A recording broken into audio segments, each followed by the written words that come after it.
Gwen rules with an iron fist, and she's just ruthless. I mean, it's getting to be a lot. So I guess that means we're gonna have to break up the choir. And I guess start over, go back to school. Welcome to concert season, where we go behind the music with the voices shaping choral life in Maine and beyond. I'm your host, Micah Thurston. Today, I'm joined by two dynamic and thoughtful creators in Maine's choral scene, Gwen Hill and Forrest Tripp, the co-directors of Coastal Chorale. Together, they've helped shape a musical ensemble that balances artistry with deep community connection. In this conversation, we're going to talk about their journey as co-conductors, what it means to share leadership, the joys, headaches, and everything that goes around with programming on a community-based ensemble, and the moments that have stuck with them along the way. Let's dive in. Hi, guys. Hello. How's it? How have you guys been? Busy, busy. Been Yeah, it's really busy getting the season started. Yeah, new season just started, and we're excited for us to dive right in. it must have been a nice little summer break that you got, but I'm definitely excited. Most of the choirs that I'm doing are starting back up in the next couple of weeks, so I can only imagine how excited the people in Coastal Chorale are for you guys starting back up. Yeah, and for some of these people, it's their first time being in a choir in many, many years. So we got a mix of people returning and some new folks that are feeling that excitement of the fall again, Mhm. joining a choir. So yeah, makes it very exciting. Yes, that there's something about September when that rolls around. It's like I got to start singing again. Yes. Absolutely. And then you get to May and you're like, I want to take a break. Yeah. So, Yes. All right. So yeah, I just have a couple of questions that I wanted to ask you guys, and we can just go through them. You both of you co-founded the group. But what inspired you to start Coastal Chorale and what makes it unique among Maine's choirs? so Forrest and I both attended Thornton Academy in Saco, the high school, where we were members of the chamber singer group, and we were also heavily involved in the school musicals. We also both attended the University of Maine in Orono, where we were members of university singers, just like you, Micah, I was. as well as the respective a cappella groups, the Mainsteiners and UMaine Renaissance. So it's safe to say that we have been proud choir nerds for a very long time. And then after college, and especially after COVID, we were both really missing the camaraderie and magic that comes with being in a choir. And we just mutually decided to round up our friends that lived nearby and start our own group. And thus, Coastal Chorale was born. And yeah, I think what makes us unique is that we all have a very similar musical background. Most of the group are former members of university singers. And so we all have the same sort of expectations and standards when it comes to choir. And that really gives us a strong base to work with. Yeah, we are first and foremost, just a community choir, but it is auditioned, and it was nice, convenient to lean on the alumni base of university singers to kind of jumpstart it. And it's been great to get so many people that were not in university singers to find the group, join the group, and feel that connection too. It's really been a oh, my dog is slurping water so loud. It's been a great time to include more and make it still feel like community. But I don't know, but be able to lean on the talent. Gwen and I don't have to work very hard to get these people to sound very good. We just have to remind them everything they learned and keep applying it. So I think to me, that's some of the most unique part of it than any other choir I've been in, just in a community choir, is that the people themselves are so skilled, and all we gotta kind of do is just, be at the front and kind of lead things. Hmm. Knowing your background with the university singers and all of that stuff, and I know very little just from the outside looking in, but would you say that you've structured your choir's leadership based off of your experience with the university singers? Like, I know you guys have an executive board. Do you think any of that was a kind of role model for you when you decided how you wanted to structure the choir? Yes, for sure. I mean, we joked for a little while when we first started that we were just like singers 2.0, and we were like we did a lot of things that we took a lot of things from university singers and from director Fran that carried over to our choir, like the executive board. And we do like the ice cream social at the beginning of the year. We try to keep the things that like were so special to us in that group before and add them to the group now, but also like putting our own kind of flair on it too. Hmm. Yeah, it was nice to use universities, that they have a system that works and it's passed down year after year. And you know that it works because you have to have different people do it every time. So it's designed well. You don't need, just because someone graduated doesn't mean it falls apart. And so we wanted to emulate that here too. And the whole board of directors and nonprofit status, all of that really was born out of we just need a bank account. And that kind of domino effect into other conversations about, well, maybe we want sponsors, maybe, we want to add legitimacy to our group and in the community. And so all those things kind of led us to founding it as a nonprofit and then forming a board, but then operating very similar to singers. And the exciting part is to see where it goes. It's the starting point, and over the years, it's going to kind of evolve and become its own thing. And it's exciting to watch it get a life of its own. Hmm. So yeah, I've dealt with not doing nonprofit work as well. I'm still going through all the work of setting up my own. But what are some of the benefits that you definitely would for other people who want to start choirs or who have choirs who aren't nonprofits? What are the benefits of doing that? Well, I think it certainly gives you security that the group, like I said, will live on beyond just the people that happen to be running it now. Gwen and I wanted to make sure that if one of us had to leave for some reason, or both of us, or something happened, that wouldn't just suddenly make the place fall apart. And so, really early on, a lot of work has gone into the system that is Coastal Chorale and creating those procedures from scratch, the bylaws from scratch, the ways we operate, so that no one person can ever be fully in charge and run away with it or ruin the group. No one greedy can come in and make it not what it's supposed to be. It's very clear, the group is to serve the community and to serve the people that are in it, and not to serve the people that operate it. And so to me, that's the biggest benefit is that it allows longevity and other people to scoop it up and here's how you operate your job, and you just do it. And then it makes it easy so that you don't have to think about that stuff so much and you can just have fun thinking about the music things.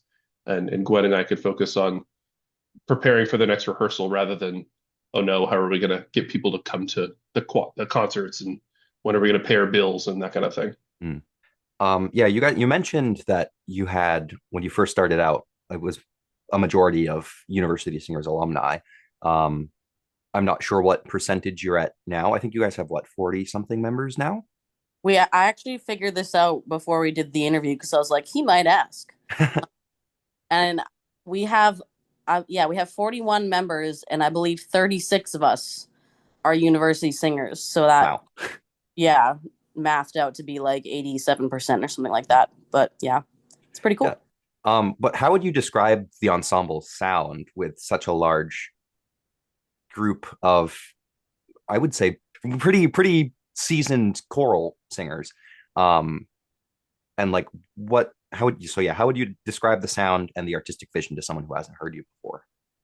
I mean, really, it's quite a unique thing to have people in the choir that are probably more qualified to be leading the choir themselves if they really wanted to.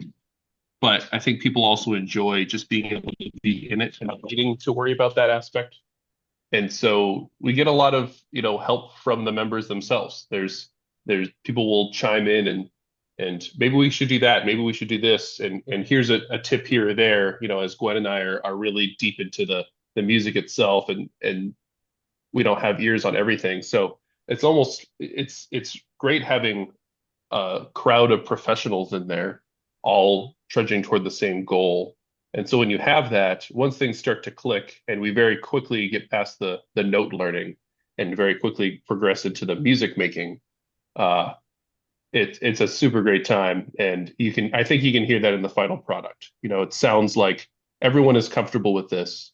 Now they're just having fun as opposed to having to work really hard to get the sound out, if that makes sense. Yeah, and just to add on to that, there are some times when there are recordings on YouTube or Spotify or wherever you might listen to your choral music, that we will reference, and we will maybe send them to the group for like to help them practice at home and be like, listen to this recording. This is what it should sound like, for a finished product. And it's really amazing sometimes when we like really polish up a song, we'll perform it and we'll be like, wow, we sound like the recording, and it's really cool. I'm like really proud of our members for like sounding so professional when, like Forrest said, we are kind of just a community choir. And so to sound like a professional choir is really cool. And I will say I do miss singing on, half the songs when I'm conducting, but it's totally worth it when you get to the end and you're standing in front of a choir that sounds like a professional recording right in front of your eyes. Uh, that makes it totally worth it. And I'm okay not adding to that sound. They don't need me. So yeah, Coastal Chorale's performed a pretty wide range of repertoire, and just like even with the stuff that you guys have posted on social media, it's pretty broad on the spectrum. But how do you approach balancing, more classic works with newer or lesser known works? So I guess I'll just sort of explain our process of choosing repertoire in general, and hopefully that will answer your question. Sure. We started to have themed concerts lately, which I think is really helpful. Um, Hey, we had themes before. The theme was we can do whatever we want. It was, that which was was a great, The theme it is was a I great like theme. this song. yeah, that Yeah. that was that was our original theme, was like we just picked songs that we like and we did those.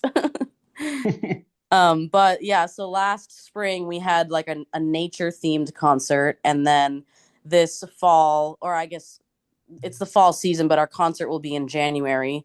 We're doing a concert with the theme of life and death, which is pretty cool, I Mm. think. And so usually once we choose a theme, we'll typically make a list of songs that fit with the chosen theme, and we'll take recommendations from members in the group as well as doing like our own research and going through the JW Pepper catalog, seeing what's good, that kind of stuff.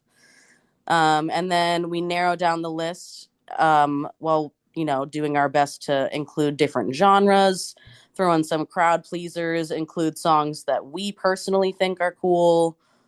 And then we just hope the audience likes it. I wouldn't say that we like focus too much on like making sure that we have like old songs and new songs, composing wise, but we do try to like keep the genres diverse and keep it interesting for the audience. Yeah, certainly one benefit to having, I will say, millennials go through this process is we understand the benefits of collaboration and sharing documents on the internet. And so we have a spreadsheet that we encourage everyone in the choir. If there's ever been a song you've ever wanted to do in the choir, either you've done it before or you've heard it, and you always want an opportunity, throw it in there. It's this big long spreadsheet. You put in all these factors of, is it SATB? Does it need accompaniment? What is the vibe? Have we done it before? All these things. And that's been hugely helpful when we get to picking a new concert is we can just sort through all that. And then now I can just go listen to these few songs I haven't heard before, but someone has recommended it. So someone liked it at some point, and it alleviates a lot of the sitting on JW Pepper pulling your hair out, which I think is the kind of the old style, or going into a music library and wondering what something's going to sound like and trying to find a recording or just reading the music. So hot tip for anybody trying to start a choir, do that. Your best resource are the people that are in it. A lot of them have been in a lot of other choirs, and so they know what's good. And so it takes a ton of work off our plates having that happen. So with that spreadsheet, is that something where the ultimate decision rests on the two of you? And how would you handle any kind of disagreement? Like if Forrest really wants to do a piece, but Gwen, you hate it. How do you deal with that?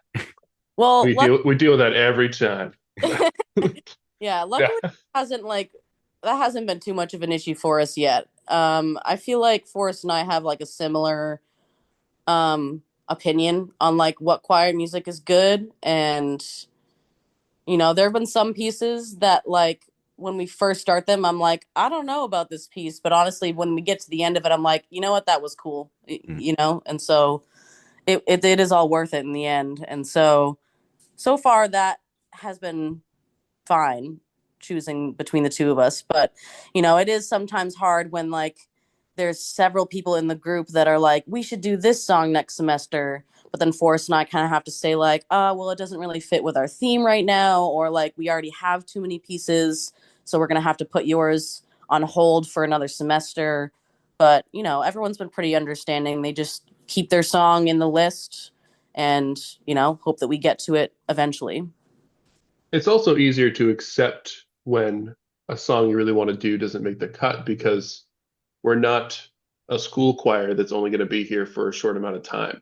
Knowing that we're here indefinitely and there's so much time to dive into this music that it almost makes me more excited when we table something because it's going to be that much more uh, fun to get back to this because there'll be that many more years since the last time someone has done it. So having the freedom of knowing it's all right, we'll be able to come back to this in future years, really makes it easier for Gwen and I to be like, yes, no, I don't think so, or whatever. So certainly, if there's a finite amount of time, like I'm in school for 4 years, that makes it tough. And people kind of they think I need to get this chance to do this. But that's what we tell people all the time is it will always be here. So take your time, just keep adding to the sheet. We'll eventually get to your stuff at some point unless it sucks, and then we won't. So you have the themed programs, but so I assume you don't do like multi-semester. I get, well, I'm thinking school right now, but like like carryover pieces from program to program. You don't really do that, do you? We did repeat a song like in our very first year. We were founded in fall of 2023, and then we had a Christmas concert, and then we had a spring 2024 concert the following semester. We carried over one piece because it was just really good, and we had Bruce Wilson soloing, and everyone thought it was awesome, and so we kept the piece for one more season because we really liked it and it was fun. But that's the only one that we've ever carried over so far. However, we are, keeping up with the Humane Singers tradition of considering what is going to be like our alumni piece. We've been toying with that idea. We want to have like an alumni song, kind of like how Humane Singers does Jabberwocky, and when they do performances, and anyone else who's ever been in the group who might be an alumni watching the concert is invited to come up on stage and do that piece. Yeah, we've been trying to figure out what is going to be our Jabberwocky or alumni song that we can use as like a closer for all of our concerts and invite our alumni, I guess you could call them alumni, to come up and sing with us.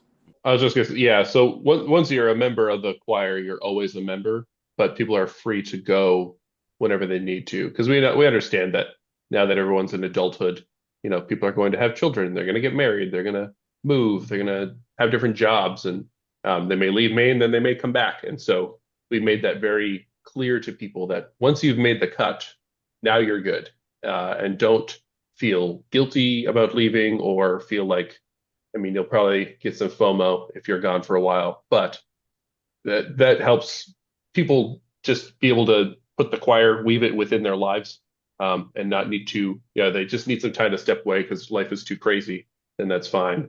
And it is fun to see those people come back to the concerts, and it would be fun to be able to invite them up on stage to join us for something they know. I'm going to be the devil's advocate here.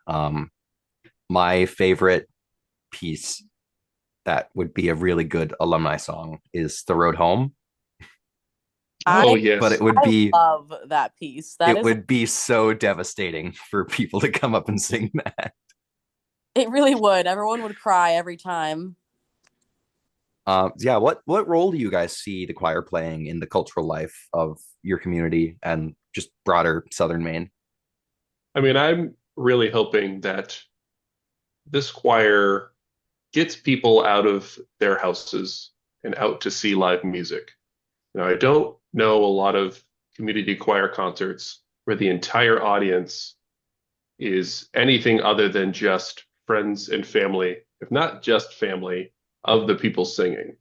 And to me, the ultimate win goal would be getting people to the concerts that aren't related to us, that aren't friends with us. They just think it's so good and so unique every time. We got to go to that choir concert because it's such a great time.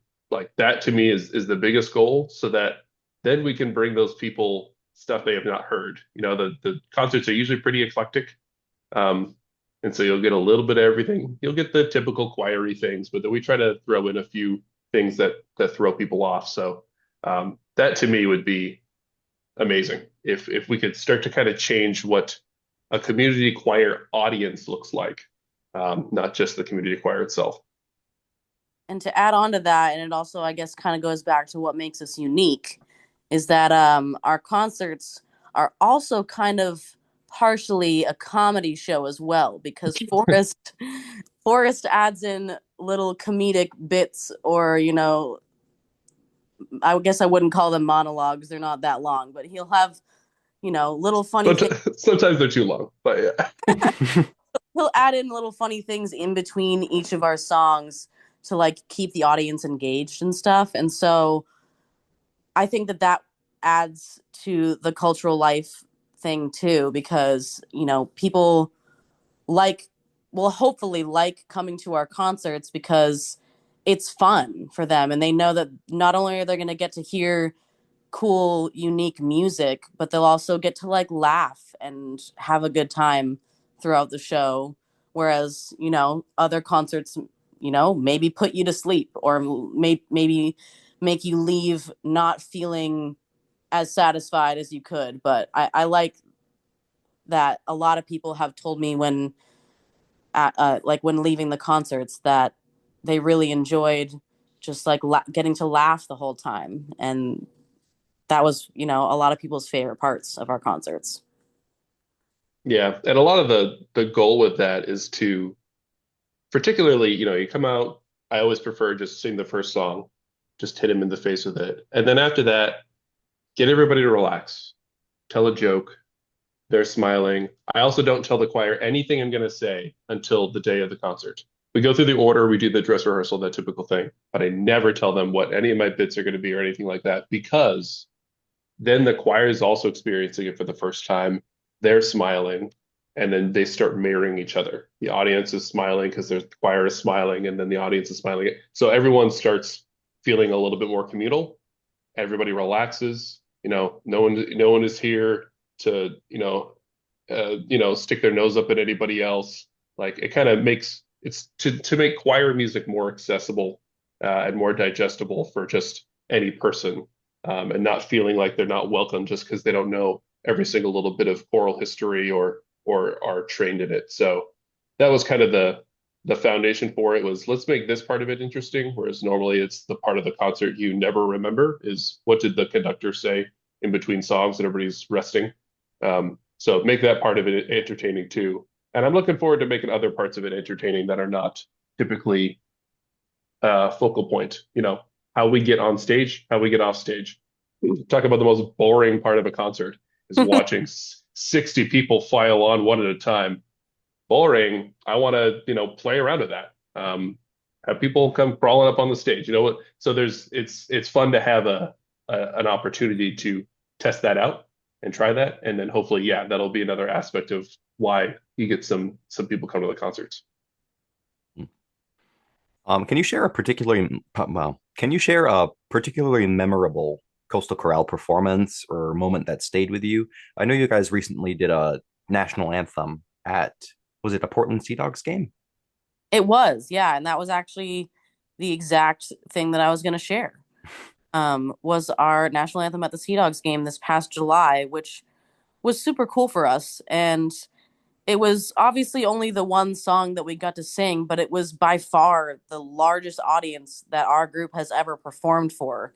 And so that was really special. And, Forrest arranged us a really cool and unique version of the national anthem that, like I've certainly never heard anything like that before. And so I hope that for that audience, it wasn't just another national anthem. It was like a new cool version that they got to hear. And I hope that people like left that game being like, that national anthem was pretty good. Yeah, that was the exciting part was hearing people I didn't know in the crowd saying stuff like that and having other people tell me they heard that as well. Because I was certainly a little, I would say, nervous about bringing that version because it's very biased toward minor, and the reharmonization of what you typically hear in the song was daring at times, and so you have to ride that line. You don't want to offend people by ruining the national anthem, but I kind of wanted to give it a different vibe of like a kind of a darker tone that was a little bit more like triumphant and yearning, that kind of thing, rather than just the classic 2-5-1 you hear all the time. So it was fun to mess around with the music theory and then watch people that know nothing about music theory that like go to baseball games try to understand why it sounds different. So that's fun. And the video is on our Facebook page for anyone who might want to check that out. So I saw it on Instagram and I definitely commented on it. Oh, yes. Also on our Instagram. So going back in time a bit, like even before college, what drew you guys into choral music, and who were your mentors, and what are some of the experiences that pushed you on the path that you're currently on? For me personally, seeing Wicked on Broadway when I was like 12 years old made me know that I wanted to be a singer. That was, something that kind of changed my life, as it does for many people. As well as being in the ensemble of my first high school musical, which was Les Mis. So that was awesome. And that made me realize that I loved choir specifically. And that all led me to studying vocal music ed in college, where I was very heavily shaped by, our incredible choir director, Francis Vogt, where he not only, taught me how to actually do choral conducting, but he also showed me how really passionate musicians can enrich their community and the world. Yeah, for me, it was the rest of my family was fairly musical. One generation, so my parents, they did, my mom did a little bit of choir in high school. My dad played trumpet, and wanted to do singing, but the crowd that was already established was not very welcoming. So we kind of felt a little bit left out. And then later in life, he took vocal lessons, and then they both did shows. And my father was the lead in a couple shows, which growing up being like a 4 or 5 year old, that was very like, whoa, very awe-inspiring. And then my sisters being like, well, you're singing. So throwing me into stuff. Um, and then joined Saco Bay Children's Choir, which is directed by Camille Saucier, who now runs Portland Community Choir. She is fantastic. I took piano lessons from her and everything. And that was huge, hugely helpful. And then did band and all that kind of stuff too. I was always a band nerd all the way through, and even still play tuba and recently played trombone for a gig. So that's been fun. But yeah, the choral music has always been, I'd say, the most accessible, and just kind of always around. And then just needed to find other people that just couldn't give it up, just couldn't stop after high school, and then just couldn't stop after college, and that kind of thing. And that's who we found. So. If you could go back and give your younger self advice, what would that be like, just for your overall musical journey? I would probably say something cheesy like never stop doing what you love, even though, it sounds cheesy, but like I mean it. And, if I hadn't started this choir, I would probably be in another group and still be singing because it's just something it needs to be a part of my life. I would feel very like empty or like something's missing if I wasn't doing something like that. And so definitely just to never stop doing what you love and try to get over my stage fright a little bit because something I've learned while doing this is that nobody really cares about little mistakes as much as I think they do. And I've I've had performance anxiety since I started singing, and They say the more you do it, the better it gets. And I think that that's definitely true, but I'm certainly still working on it. And so I would definitely tell my younger self to just like, I don't know, take a deep breath and just not care as much what other people think. And if you mess up, like it's okay, You're out there doing a vulnerable thing, doing your best. And so like just feel good about that and don't worry. Yeah, it has been fun seeing people come back to choir music, particularly people that haven't done it in a decade or so, and feel that nervousness before a, a performance. Uh, it's good. It's healthy to feel like that every now and then, to feel vulnerable and then go out and do it, and then to feel the rush of, okay, I did it, and to help people like feel that again and feel alive is very, very fun. So I think that's hugely important for both us kind of getting more practice with it, but then just everybody else in the choir. Um, and I think Gwen makes a great point of like just sticking with it. I mean, neither of us do this professionally for our income. We have other jobs. I'm an engineer by trade and just like doing music stuff.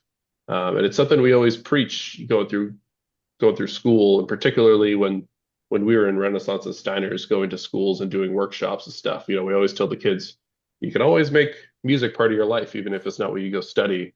But then you really need to like own that and make that really happen. And it's all too easy after school to just not do anything because it isn't immediately accessible and right there because you happen to be going to school. So you kind of have to make it your own or go find it and put the effort in. But then once you do, then you're like, this is why I do it again. So certainly I would echo what she said of just keep doing it. And the other thing I wish I had done more of growing up was just listening to more music, just more diverse music. Certainly streaming was not available at that time, so that was one barrier to entry. But for kids nowadays, boy, just the you could just go find anything. So I think having more exposure to what is out there and what is possible, I think can just make imaginations go wild. And then you can do even better stuff than if you just were in a vacuum. Do you think your relationship to music has changed from when you guys started to now? Especially, I know both of you were both directors of the UMaine Renaissance and the Maine Steiners. Um, and Gwen, you were a student conductor of University Singers. Do you think that your relationship with music has changed since then, especially now that you're doing this ensemble?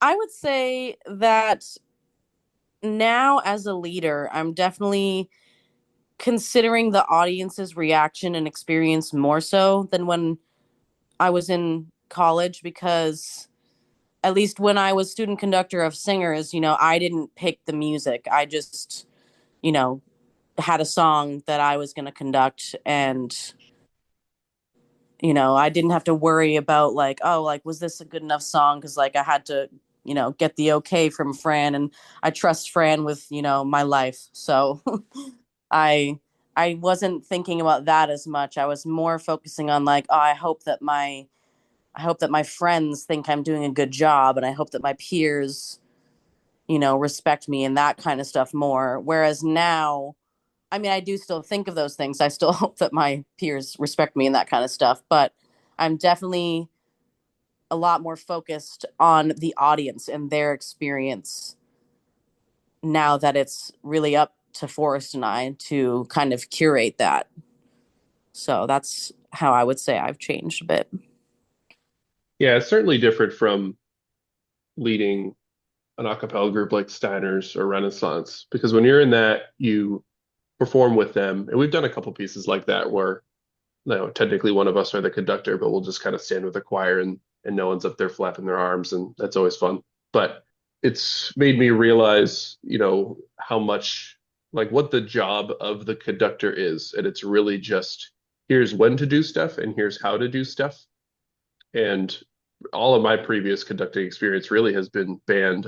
I was a drum major in marching band, which is only when to do stuff, and it's very visual, and you must be exact because you're 100 yards away from somebody.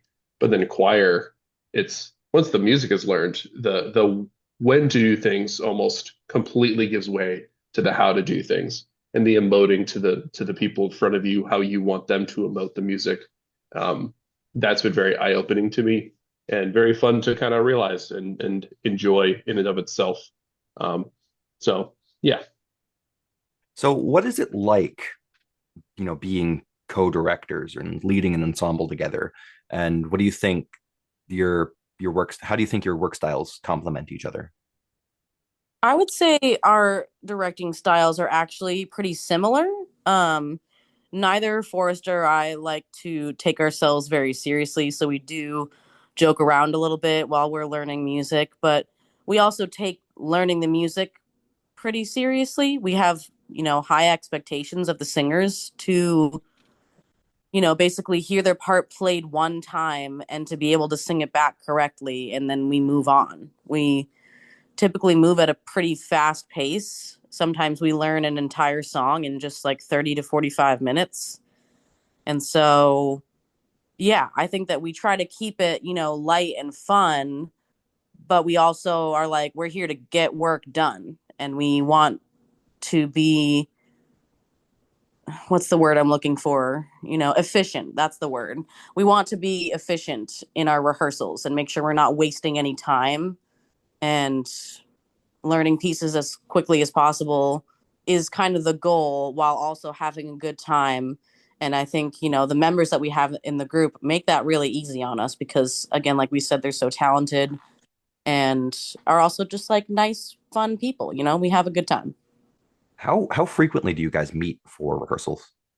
We meet once a week on Tuesday evenings Oh, wow. for 2 hours. Yeah. Uh, And it could be a lot to ask of people that everyone works and a lot of people have children and stuff. And so that's why we try to respect everyone's time and absolutely make the most of every minute of rehearsal, and really police ourselves in what we're doing and keep the pace up. But then we tell them, we're going through this very quickly with the idea being we're trying to get it in your ear, then we'll refine it over the next coming weeks, but also go home and listen to it, practice on your own. We encourage that a lot. And we need that in order to do the tough stuff we're doing. People have to work at home on it or just be really, really good readers and musicians. And, if they could just latch right onto it, then that's fine. If people need more help, like we're always offering to send practice tracks and things like that so that we could just come together and put it together, not just teach notes. is there a specific way that you try and go about creating that environment where they're both challenged but also have that support? Like, if someone is struggling with learning their music, would you approach them with how do you go about doing that? I mean, so far, anybody that's struggled has been really good about coming to us and letting us know that they're struggling. And like right there live in rehearsal and go through a passage and we're done and like a hand will shoot right up and be like, I did that so wrong. Can we do that again? And that's so helpful because when it's 41 and growing, it's harder and harder to know if there's any individuals that are lagging behind or needing more help. So we do really rely on them. But I think it's like Gwen said, we just try to keep it fun and light so that people feel like it's safe to come out and say, I didn't do that right. And we acknowledge our mistakes. Me and Gwen screw up playing the piano every single week. uh, Or so do. bad. And yeah, what a joy it'd be to have someone sitting there at the piano just playing things for us. But I think it also I don't know, it shows them that like we're just up here putting it together. It's not that we're anything special. And we're gonna screw up just as much as anybody else. So, you know, correct us, let us know when we said something wrong or did something wrong and let's fix it and I'll kind of make it happen together. And another way we support the members if they need extra help or whatever is we have section leaders for each of the sections, soprano, alto, tenor, bass section leaders. And those are people who have agreed to, help send recordings of, let's say someone is like, I'm really having a hard time with like this one measure or maybe this like group of measures. Could you please like play it on the piano for me or sing it into a recording and send me the recording so that I can listen to that and practice it at home and that kind of stuff. So the section leaders have definitely been a good lifeline for that kind of stuff. So we talked earlier about your guys' spreadsheet and suggestions for music, but is there a way that you involve your choir, your singers in the shaping with the artistic process? Like if they want to see if like maybe we could slow this down, do a retard here, or like do they have any kind of input with that, or do you mostly keep that, at your own hands? I I would mean, absolutely say Gwen rules with an iron fist, and she's just ruthless. I mean, it's getting to be a lot. yes, I am the choir dictator, as they call Yeah. me. No, we like Forrest was saying, we take a lot of input from our members actually. There are some times where, I might have accidentally taught a rhythm incorrectly and someone will be like, Gwen, it's actually this rhythm instead. And I'm like, thank you very much for correcting me. Cause like I have no problem admitting when I've, done that kind of made those kind of mistakes. And I am proud when members of the group are like, oh, it's actually this rhythm. And I'm like, awesome, cool. I want to do it the right way. So thank you for correcting me and we'll do it the right way from now on. As well as input of like, oh, it might be cool to do this tempo a little slower here or faster or, add some body percussion or whatever, any suggestions from the group that I think will enhance our performance. I have absolutely no problem taking their advice. I love when, we kind of make it a collaborative effort. I love that. And it's certainly an important part of helping them take ownership of the music too. If it was just Gwen and I saying this is exactly how you do it, that's it, uh, people kind of would distance themselves from it. But when you transfer some of that ownership, because like, yeah, this was their idea, and you credit them with that, it really makes people feel very involved, and takes the onus off us, and I don't know, kind of makes it feel like we all own it rather than just Gwen and I just say what to do. What do you think the most important quality in a choir director is today? I would say just that you got to be willing to accept input. At the end of the day, Gwen and I have the ultimate say in whether we do something or don't. But I think in this day and age, you gotta have open ears and entertain the ideas. Um, and if we don't do it, it's for whatever reasons. But in most cases, we do some of those ideas, and it makes the music so much better. So, from my perspective, it's openness and taking input from others and transferring ownership. Yeah, I would say like the one of the obvious important qualities is to like be prepared. Obviously, that's what you want in any sort of leader, of course, is for them to be prepared and know what they're doing because that, inspires confidence in the rest of the group as well. But I think similar to what Forrest was saying, it's good to be really connected with your singers. I feel like the members of the choir really appreciate when you can kind of tell that a certain section might need to like hear something again without them even having to ask it. Like you will have them sing it, and if Forrest and I are good at our jobs, then we're listening out to all the parts at the same time. And if we can kind of tell that like, oh, maybe the altos need a little refresher on this part because it didn't sound very confident. um, I think that's a good quality to have where we're connected with the choir in a way that they don't have to like raise their hand and speak up and ask for help. We kind of can just sense that like this needs a little more work. So we're just going to do that without having to go through the process of raising your hand and telling us the exact spot you need us to go over again. Ditto on that. What do you think? Wow, sorry. What do you hope that your singers would take away from their time in Coastal Chorale? I hope that they feel like they've learned something or at least sharpened the skills and expanded the knowledge that they already had. And I hope that they, have broadened their mental library of choral music by, I certainly have by having people suggest new songs. And, we've done quite a few songs that I had never heard before. And that's really cool for me to get library, my mental library expanded. That's very cool. And, even though it sounds cheesy, I do truly hope that everyone has like had a good time and also made new friends because that's, a huge part of doing what we do. I agree with all that. And I also hope that people feel that it's worth their time. Everyone is just so busy. Life just always continues to get busier, and also time speeds up once you leave school, and a year will pass in what feels like 2 months. And so I just hope that people feel that their time they spent felt valuable and that they got more out of it than they put into it.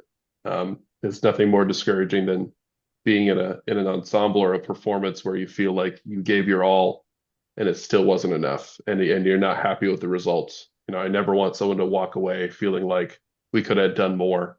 And that's kind of the job of Gwen and I, to help inspire that out of people and get as much as we can so they feel fulfilled, and they get to the end of the summer and I can't wait to get back because I just want to start that cycle over again of putting my bit into it and getting so much back. I know a lot of people, in fact, well, I feel like anyone that you would ask would say that a choir like the University Singers was like just one big giant family. Do you see a similar kind of connection in your ensemble? Yeah, I absolutely would agree with that. That's definitely one of the things that we're trying to mirror from singers.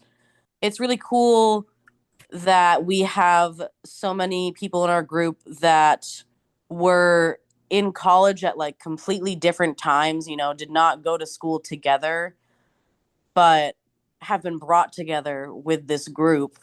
And so we have such like a wide range of university singers members, but also like I think it's really cool that we've started adding people that are not from UMaine or university singers, and they have found really close friends within the group. And we do something in our choir that we just call it small groups, which are just little ensembles that folks kind of come up with on their own. They'll come to Forrest and I with a song that they want to do, but it's not going to be like a full group piece. They'll just kind of invite the friends that they've made in the group, or maybe just kind of generally put it out to everyone like, hey, I have this song that I'd like to do in a small group. Who wants to be the soprano and the tenor on it? And then whoever's interested will join that. And those are groups that typically have to meet outside of rehearsals for the most part. And so that is really cool sometimes to see the small groups like scheduling time outside of rehearsals to hang out with each other and learn music together. That's completely unrelated to Forrest and I, and we don't have to teach the small group. They just kind of take it on themselves. And that's been really cool to see people becoming friends through that, as well as just, you get to know your section mates that you might have never met this person outside in the regular world, but now that you sit next to them in the tenor section, now they've become your buddy and you like can chat with each other during the breaks. And yeah, it's really cool seeing people make new friends, and I do truly believe that we're our own little family, and that's super cool. Yeah, and you can hear that in groups when you can tell that they get along, that they like each other, that they're kind of family like. You can hear that come out. And so we prioritize that. The first rehearsal, we'll listen to all the music we're doing and sight read a little bit, and then we spend the rest of it just having an ice cream social, just getting to know one another. Want to make sure everybody feels welcomed, feels comfortable saying when they don't know something, when they do know something. Um, and and then we continuously throughout the semesters also try to make social events. Shout out to Lauren, our secretary, for always working to make sure that we can go to the next Applebee's and make people quit their jobs because we just flood Applebee's. Get those half That's apps. Yeah, yeah. We've only done that. We've only had one Applebee's employee quit. Uh, but so we're doing really well. And so we we try to plan a lot of that. We'll go bowling. We'll do those things, and um, yeah, just for a lot of people, it's their only social outlet. They're just so busy, and this is the only thing they can fit in their schedule. So they kind of get a little of both. They get to scratch that musical itch that they couldn't scratch, and they get to have friends that they see every week. And it seems silly when you're in school to think that that would be something that would be like, oh wow. But then once you're out, and then once going through COVID and all that, you realize how much value that has, and it's so simple, yet has such a big impact on the rest of your life. So it's fun to see people getting that out of it. To me, that's very, very satisfying to see them feel that. It's an interesting thing about the name community choir. It's like, yes, it's a choir from that community, but it's also its own community, it's people's social outlet. Yeah, It's that's a great point. Yeah, the choir is just that's just what we're doing. Uh, but community is who we are. And so absolutely, I agree with that. It's its own community. We happen to do music stuff. Such a profound quote, Forrest. Oh shit, let me write that down. so if you guys could collaborate with any composer or ensemble, living or dead, who would it be and why them? I mean, it's kind of basic because I guess I can't say everyone loves Eric Whitacre, but most choir people love Eric Whitacre. And like we've done several of his pieces at this point. But he's pretty cool, and I think I mean, that would be amazing if we ever got to perform with him. But on a smaller scale, it would be really cool to collaborate with like Portland Community Choir, or even just like singers, humane singers, any other kind of like local and established choirs. Would be really cool to collaborate with. We recently collaborated with Sea Glass Chorale that are based out of Kennybunk. And that was really special. Those members of that group really loved singing with us and collaborating and getting to have rehearsals with us, and it was really special for everyone, honestly. So I think just collaborating with other local choirs would be really cool. I'm And also hoping maybe we become the go-to for anyone that like just needs a choir for their thing. It's an orchestra or it's a band and they need a choir backing for this track, or they need a guest for this concert for this one particular piece that calls for choir.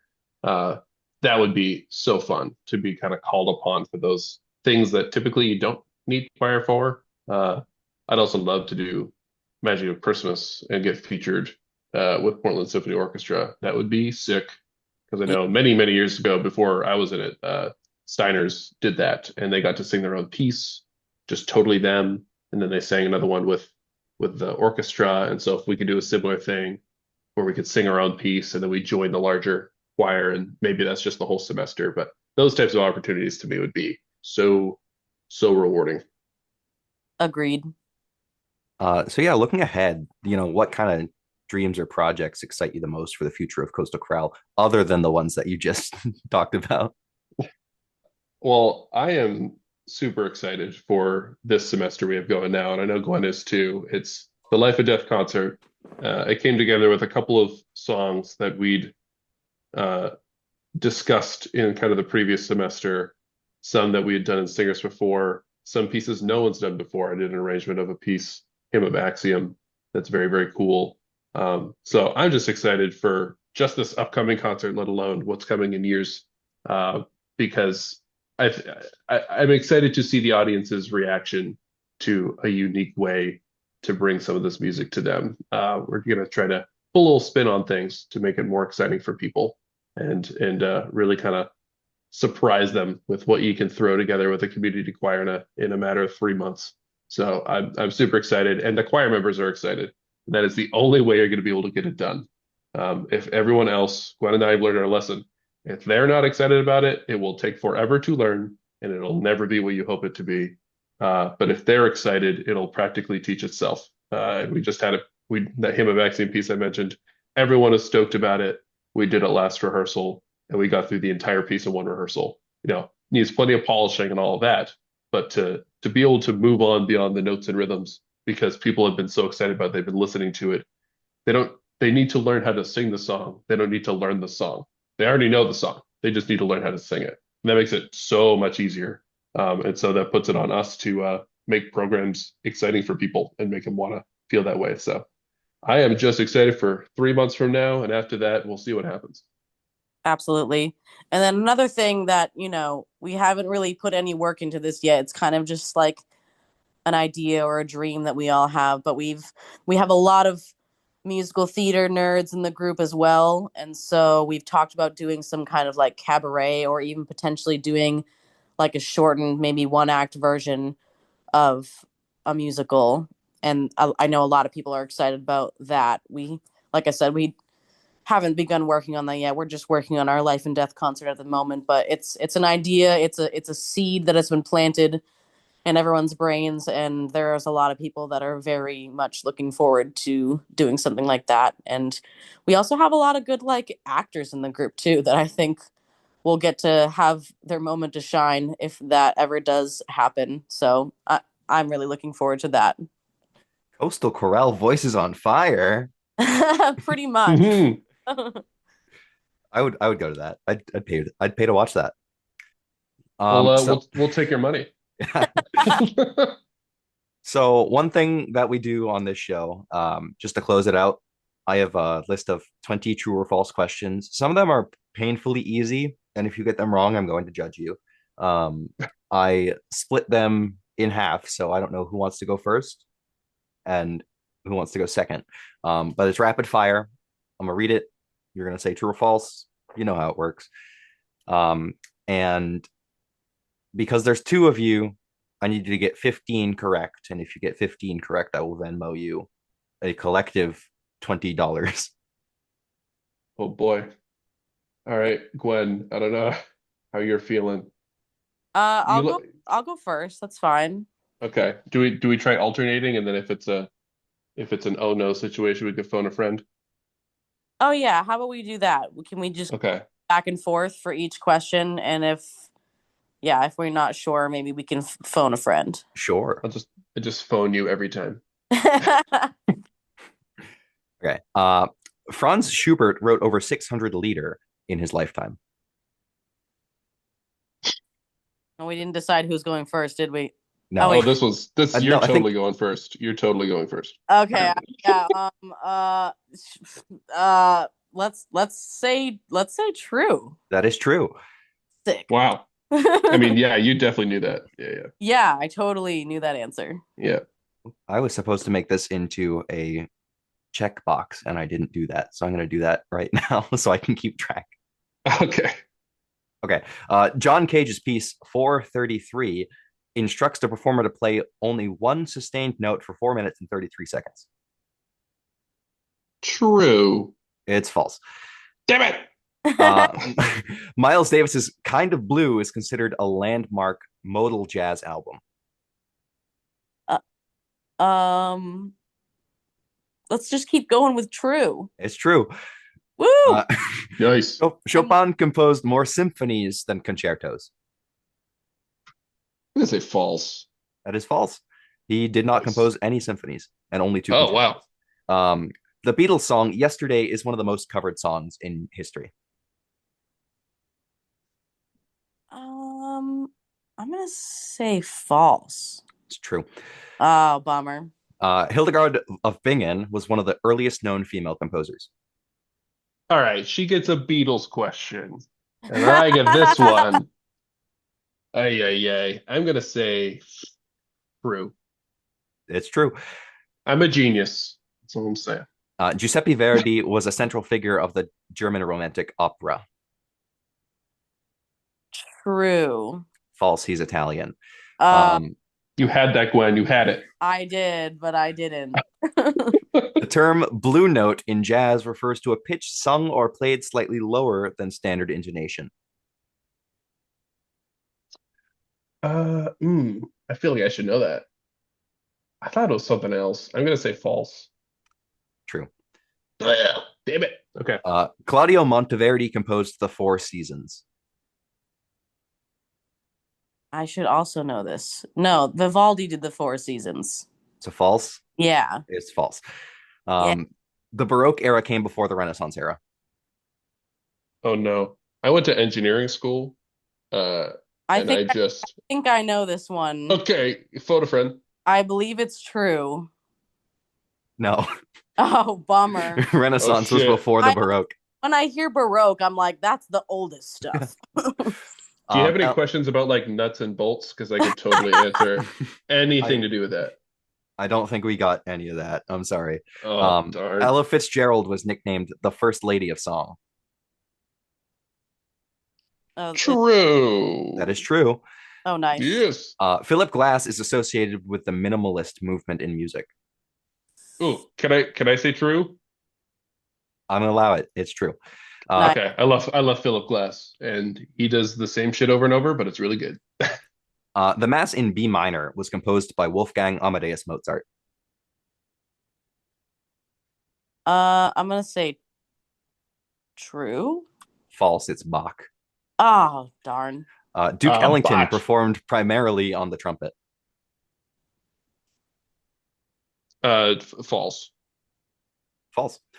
George Gershwin's Rhapsody in Blue blends elements of jazz and classical music. True. Yes. True. Uh, Yes. Bela Bartok collected and incorporated Eastern European folk songs into his compositions. Oh yeah. I know this one for sure is false. It's true. Okay.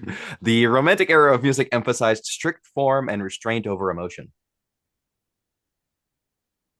Can you repeat that one, please? The Romantic era of music emphasized strict form and restraint over emotion. That's got to be false, right? Right? That is false. Yeah. Nice. The Beach Boys album Pet Sounds was a major influence on the Beatles' Sgt. Pepper's Lonely Hearts Club Band. Do you know this one, Forrest? I'm not a big Beatles guy, but it seems false. I haven't even heard of that album. Also, not a big Beach Boys guy, I guess, because it was true. Oh shit. Okay. Richard right. Wagner used the concept of leitmotif, short recurring themes associated with characters or ideas in his operas. I know, Gwen, did you take opera workshop? I didn't. I did, and now I just feel like Well, all the knowledge went out my brain. Everything's gone. Yeah. Let's just go true. it is true. Woo! Nice. And last one, John Philip Sousa is best remembered as the March King. Forrest, you should get Yes. this. True. Yeah. Okay. Well, let me see how many you got. I feel like we got more than 5 wrong, but I could be wrong. I wasn't keeping track. What do you think? How many do you think you got? I think we got like 13.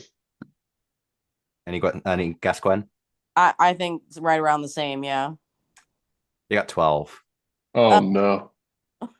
Well, You guys we're did gonna worse than Bruce Wilson. and that's saying something because he's bad. Well, he was Yeah, just well, playing the odds. He metagamed it. It was just yeah, it's true. yeah. Yeah. So I guess that means we're gonna have to break up the choir. Gonna have to Because turn we're in all, the music education degree. Exactly. yeah, Throw out my degree and I guess start over, go back to school. yeah. Well, next time you have us on, just have a few more questions about like engines and stuff, and then and we're gonna nail it because Gwen's a really big engine nerd. So Yeah, we're gonna nail it. yeah. This brand of pianos also makes how many engines for boats? Yeah. Yeah, we'll make Steinway, damn it. Yeah. we'll make study up next time. Well, it's been great to talk to you guys. Yeah, you too. Thank you for taking some time out of your Sunday and scheduling this. I know it was a little bit hectic getting that done, but to everyone at home, I hope you guys enjoyed. We'll see you guys next week, where we are going to be joined with two music educators from rural Maine, Vicki Williams and Maylinda Boynton. My name's Micah, and thank you for joining us. Thanks so much for having us. Thank you very much. Bye bye.